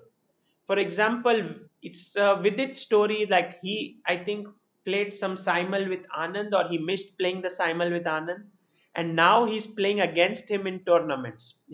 So always dream big. If you miss playing out on some tournament against some great player, it's okay, you will get some other opportunity soon. And now, I've been to Anand's house, he has been to my place. Yeah, he knows me very well, and overall, I never imagined in my life being that 14-year-old boy, that Anand, I would be so knowing him so closely. I would be following him all across the world, covering events in Moscow, in um, different parts of the world, Tbilisi, and all of that. So this is actually what I wanted to say with this thumbnail story. Okay.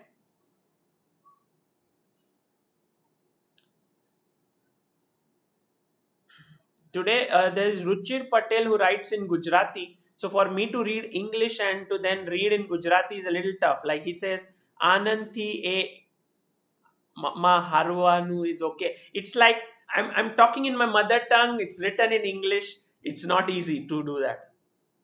Yeah, Vipan Kumar. It's written in an article, so you know it already.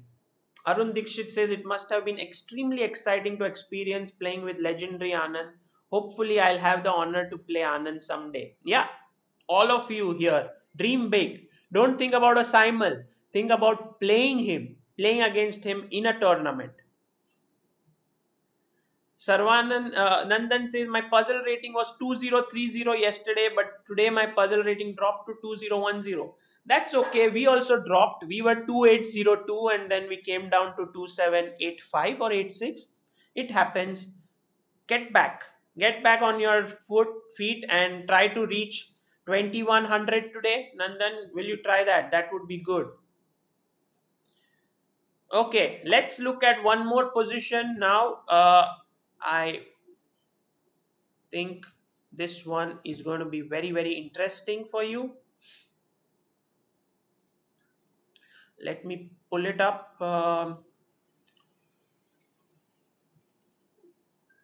Yeah, this is done.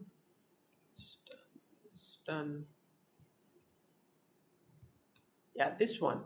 And this one is going to be very useful for you. I think this is just the thing which I feel this class today, if you can understand this position well, you should be good enough for knight versus pawn end games in any form. So by the way, knight's worst enemy, as we know, is the rook pawn. And so in this position, the rook pawn is about to queen. It's an h3 pawn for black. So white king is on a8, knight f5. Black has king d1 and pawn h3. So it's white to move. And always remember, if you blockade the knight, if okay, I won't say it now. Let's try to solve it first, and then I'll explain the answer. Okay.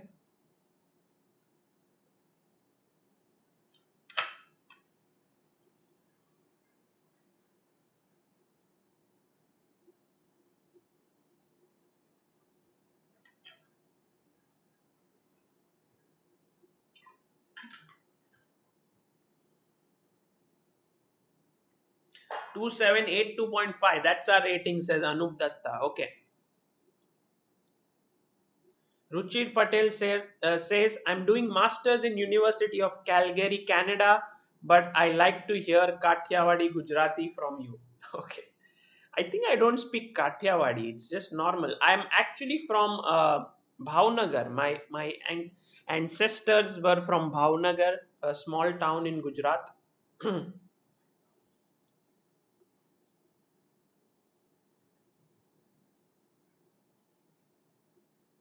Yeah, very good. All those who said knight e3, that is Harinanda, Neev Patel, Tanmay Singh, Anirudh Balaji, Swayam Das, Ilam Parthi, Divya HL, Pankaj Panchal, very good. Arun Dikshit, yes, you are right. The thing is, here it's important not to play the move knight to g3, because if you kind of block the knight on h1, pawn on h1 square, the king and pawn uh, will win. So after h2, king b7, king e1, king c6, king f2, the knight has to move away and you can make a queen. But if you play knight e3, this is magical, yeah. Like if king e2, now you go knight g4. If you can stop the pawn on h2, I mean on h3 from coming to h2, so the h2 square is controlled by the knight, either from g4 or f1, then this is a draw. This is really very interesting, and you need to check this. So if I go king f3, you give me a check. So now white says, black says, okay, if I go g2, he will go knight g4. If I go king g3, now I've stopped him from coming to nh2. So now what's the move? White to move. It seems like he's lost, because if he moves his knight, h2 is coming.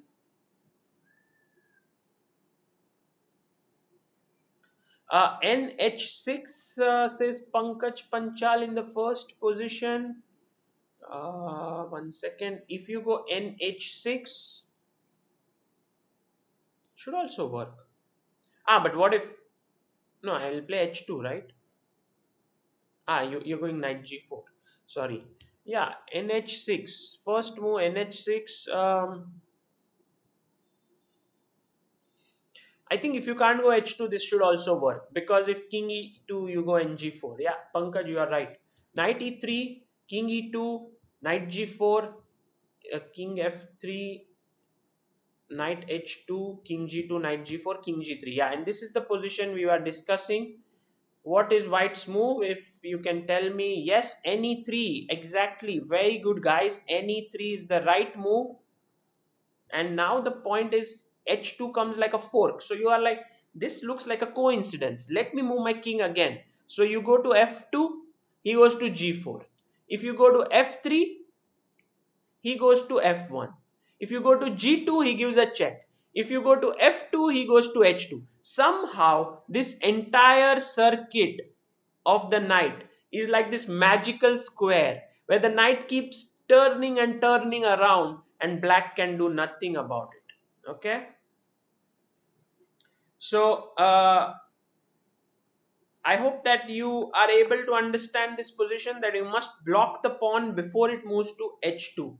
And if you do see this circuit of e3, g4, f1, and h2, then you will be able to solve tough positions, and you will be able to take good decisions in your game.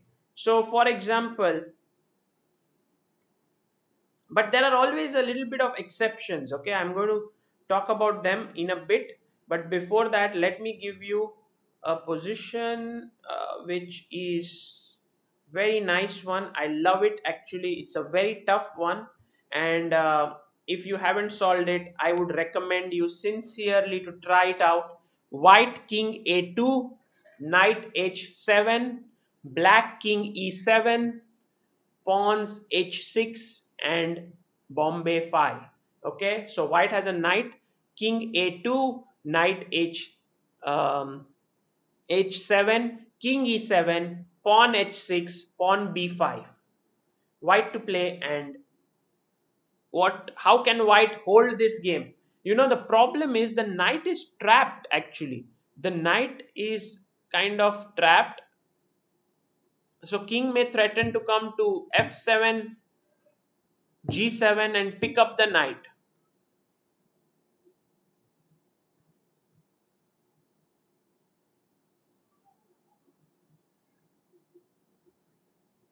Ah, okay. Dev Marcia says NG4 is not working because H1 comes with a check. Ah, that's the problem, Pankaj. In the last position, I can't go NH6 because H2, NG4, H1, Queen check. Okay, great, great, great. Sorry, my mistake, my mistake. Yeah, Shabistan Shakil, you are right. Shrey Beheti says King B3. Okay, King b3, king f7, king b4, king g7, king b5, king h7, king c4, king g6, king d3, king f5, king e2, king g4, king f1. And you're just in time. If you can reach with your king back on these two squares, you will draw the game. So, seems like king b3 is winning. I mean, drawing. Bakuchoku, Yan Murdoch, Shanks, Mayur Hegde, Krishan Kumar Bagel, Anup Datta, all of you have suggested King B3. Very good. Should I say very good or not? We'll come to it. Yeah, Shivam Srivastav. All right, if you said the same thing and I missed your message. Ankit Patel had also messaged it. Okay, Ankit, sorry for missing it out.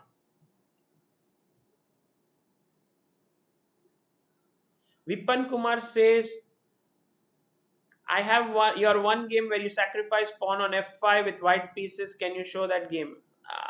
Well, there are several games where I would have sacrificed. Vikas Nishad. Okay, interesting. Vikas, I'm not going to tell your move out loud. Okay, I'm going to move the pieces now. So, king b3, king f7, king b4, king g7, king b5, king h7. Okay, that's clear. Now, king c4, king g6, king d3, king f5, king e2, king g4, king f1. And you are back in time to stop this pawn on h pawn. So, that seems like a draw, correct? Also, let's say king b3, king f7, king b4, king g7, king b5, king h7, king c4. If you make the square of the pawn basically, which goes like this, you will see that the king is within the square. So king c4, h5, and now again the king will be within the square here. So you go king d3. So that's why this looks like the right move. But what black does is that after king b3, he plays a brilliant move here because of king e6. Now, the thing is you go king b4 and then he goes king f5. And remember, a king which is diagonally one square away from the knight is a beautiful position for the king, because, and this we have discussed if I'm not mistaken, because for the knight to check this king would be very difficult. So now after king into b5, you can play h5, and you will see that now your king is outside the square of the pawn, so the king can't stop the pawn anymore. And the knight is saying to itself, where should I go? My main squares on g5 and f6 are covered by the king. If I go to knight f8, then h4. If I go knight d7, h3, it seems like I can never stop the pawn. Knight c5, h2, game over. So this you have to be careful. So white says, okay, king b3. I go king b3. He goes king e6. Now I should quickly take out my knight, knight f8. But then again comes king f5, and remember, if diagonally one square is the best, then vertically two squares is the best position for the king, because once again to check this king would be like 1 2 3 4 moves, which is a lot. So knight d7, h5, knight c5, h4, and you cannot stop the pawn. For example, knight d3, h3, knight f2, h2, king b4, king f4, king b5, king f3, and we know if you stop the pawn on the last rank, it doesn't work because of king g2, and now it's you are lost. So let's go back in this position and try to understand why the first move is the best move here, not king b3 but something else. Mitesh Borkhetaria, you are right. You are right. Absolutely. Pankaj Panchal is also right.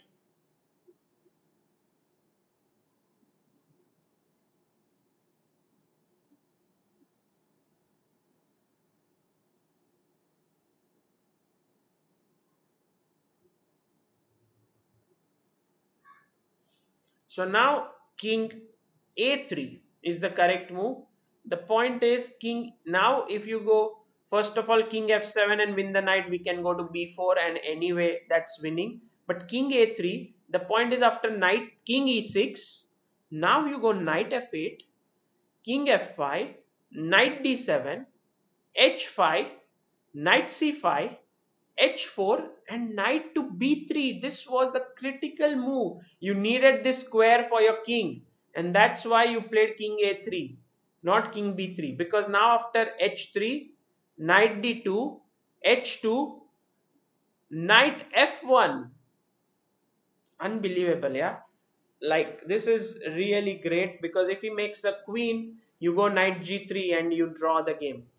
So knight b3, white says, okay, black says, can I stop the knight somehow? So after h3, knight d2, can I play king f4?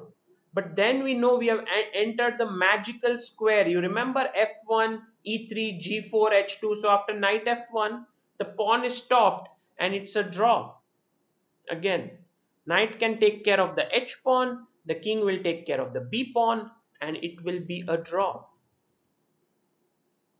So king a3 is just brilliant. You know who's the composer of this position? His name is David Gurgenidze. Gurgenidze system is there in many openings, but what a beautiful concept, right? Of this entire moving your king to a3, keeping the b3 square free for the knight.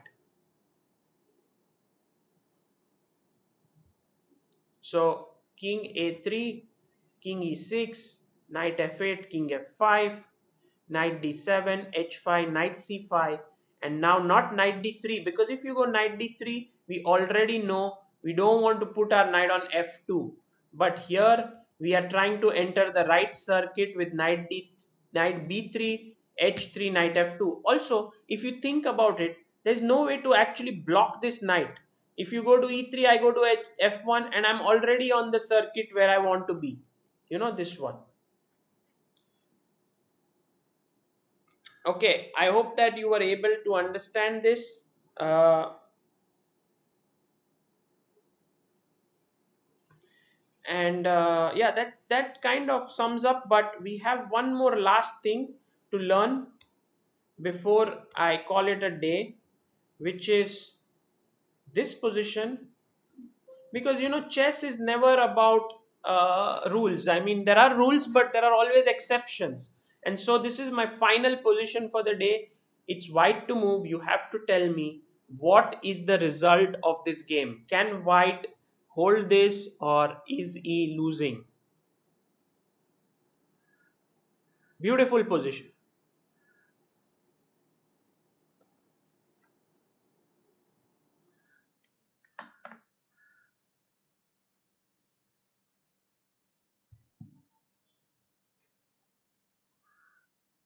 Yeah, Srishant, let's make notes for today before we leave. That's true, I forgot yesterday.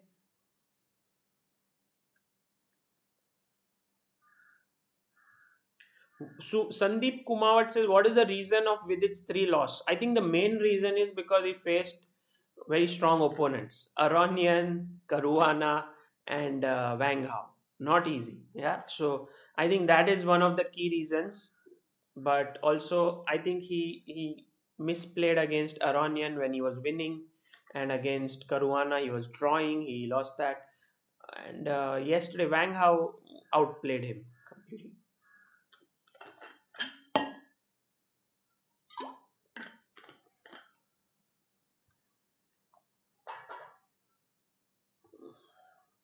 All of you say it's winning for black. So, I mean, I will give you the position: white king a8, knight f5, black king d3, pawn h3. Ah, yeah, yeah, yeah. Dev Marshia. Yes, we will have a look at that in after this. Yes, you are right. So let's make notes after this. Then have a look at Dev's request, which is two knights, and then yeah, Satyanarayan subscription and membership details. I have been trying to work on it, but it's too much work. I have not been able to finish it. I hope I can do it tomorrow. If not, maybe we can resume the live training. So we did middle game with imbalances. We did end games. Now a lot of end games last 14 days. Tomorrow will be the last day, and then we can look at openings. Perhaps I'll think about it. If we can go for openings, perhaps look at certain systems, then we can have a next session. That one. Practical thinking says nh6 h2 ng4, and same mistake. Yeah, you're making the same mistake because h1 comes with a queen with a check, so can't do that. Mayur Gondalekar says nf1, or yeah, knight is not able to come into that circuit, so it looks dangerous.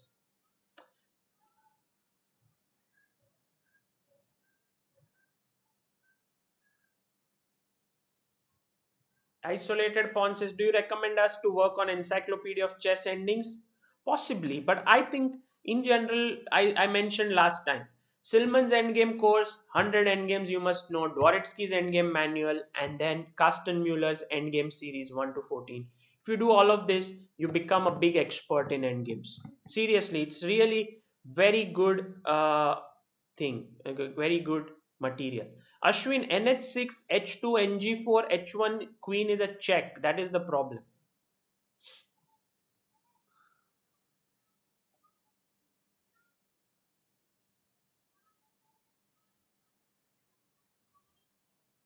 Anup Datta says, improve your openings with Sagar Shah, day 1/43.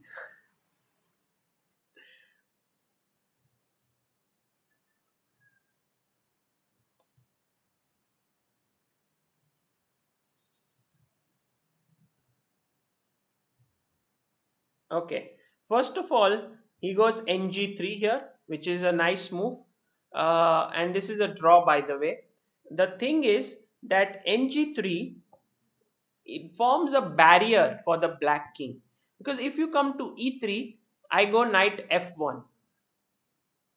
If you can't go to these two squares already, so that's a nice barrier. And you know that if the knight goes to f1, it's on the right circuit like that magical square, and it's a draw. So therefore, black king has to come like either king d2, king e1, king f2, or it has to come like king d4, e5, f4. Okay, so let's first look at the move h2. Now white says, okay, I will bring my king.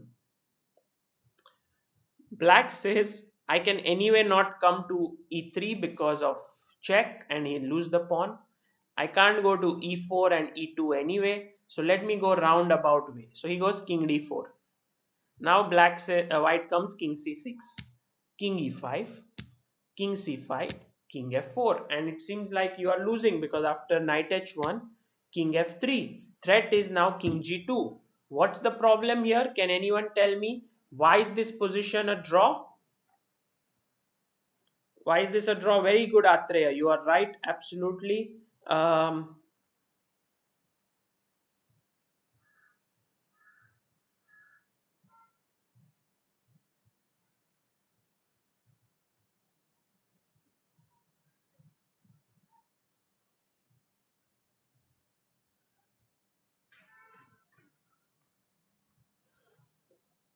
because you are able to bring the king in closer. Very good.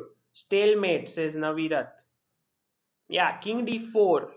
And now after king g2, you don't move the knight actually. You bring your king further in. And this is a stalemate. It's nice. Actually, it turns out that it's white who stalemates the black king. Usually, it's the guy who has more material who stalemates. But here, it's quite the opposite. So, therefore, uh, this entire concept of getting your knight to g3, forming a barrier, and then coming with the knight back to the queening square and then bringing your king in is very nice. So let's imagine after the first move in g3, he doesn't push his pawn, but if he doesn't push his pawn, he goes say king d2 or something, then it doesn't make sense because knight f1 I get into the circuit, we already know. So h2 is kind of forced, and then king d4, sorry, h2, king b7. Now let's look at king d2 instead of d4. King c6, king e1, king d5, king f2, knight h1, knight h1, king g2. Sorry, this is something went wrong. Yeah, king e1, king e4, king f2, knight h1, king g1, knight e4, king takes, and actually I'm not in time. Maybe I missed something. So knight g3, king d2 he can't play because of knight f1. So actually you have to go king c2. If you go king d2, knight f1. So king c2, king c6, king d1, king d5, king e1, king e4, king f2, and king f4. This is already a draw. Okay, guys, so I hope you understood this position better. And also, knight versus pawns, not always very simple, but rook pawn versus knight is always tricky. Okay, just very quickly to sum this up, let's write down a few notes. I think it's always useful. We haven't written notes for yesterday's rook versus pawn, I mean extra pawn, but okay, let me see. This is I have the notes on rook bishop versus bishop. Here we have rook versus pawn notes, and here we have all the notes that we have created. Let me write it down here, it should be good. Sorry, yeah, let me write down here.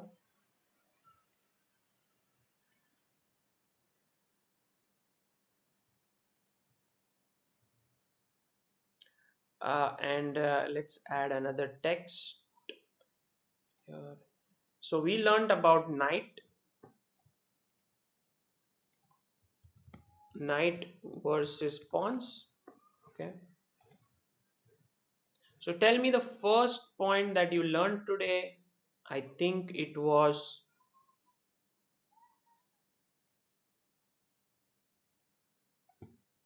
definitely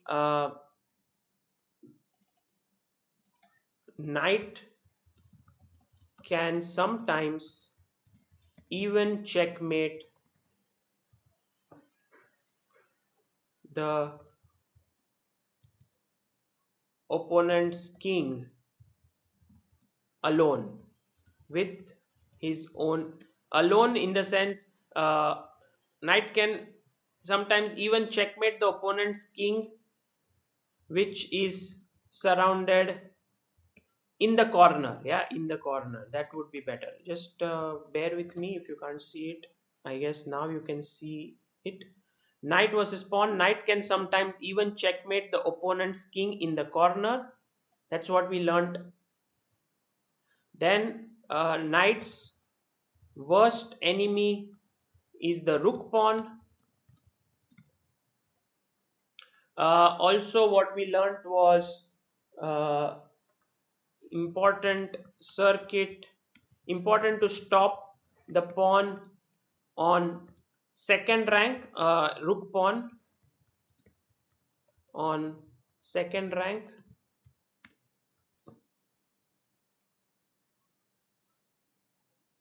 Let me make this smaller so it fits in well. And if you stop the rook pawn on the last rank, then stalemate tricks come into the picture. Yeah, maybe there are some more rules which we learned today, but I don't really recollect.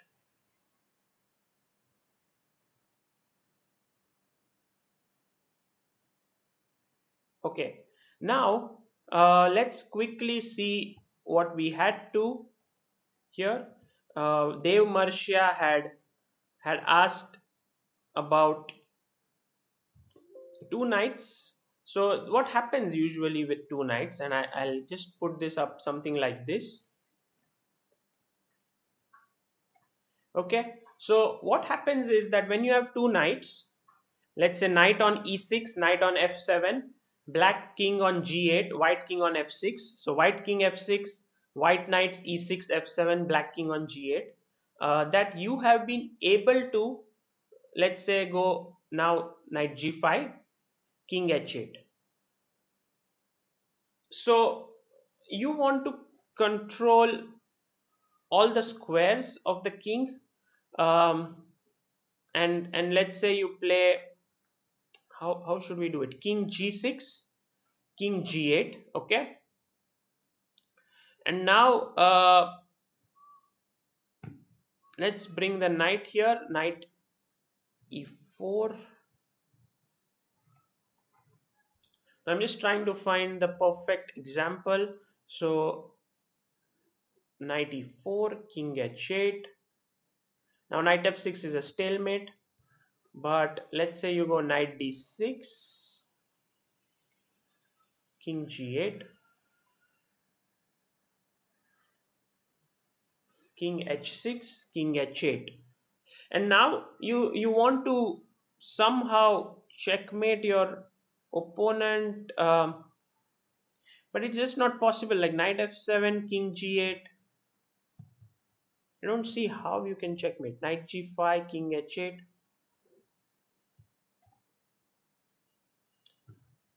It's impossible. There is one position where you have to decide between going from with your king to h8 or on f8. And if you go to h8, it's a lost. But if you go to f8, it's draw. Just let me think. Yeah, something like this. Let me see. For example, here, here, here.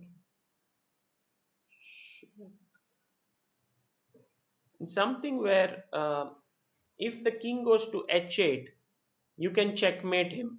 I don't know. Let me just put the position up on the board. Yeah, something like this.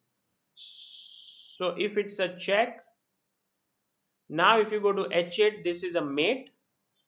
But the point is, anyone would go to f8, and somehow it doesn't mate. That's the problem. I hope Dev, you understand this. Um, Here, what happens is that when there is an extra pawn, then things become interesting. Like for example, let's say white has two knights on e4 and d4, black king is on e7, and white king is on c4, and black has a extra pawn on g6.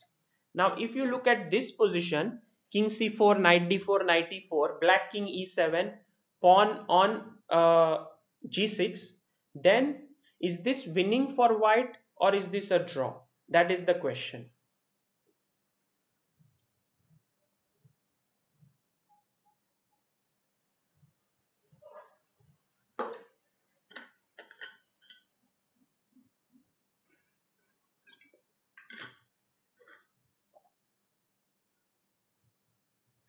Mayur, you can absolutely not reach that position. So two knights versus king is always a draw.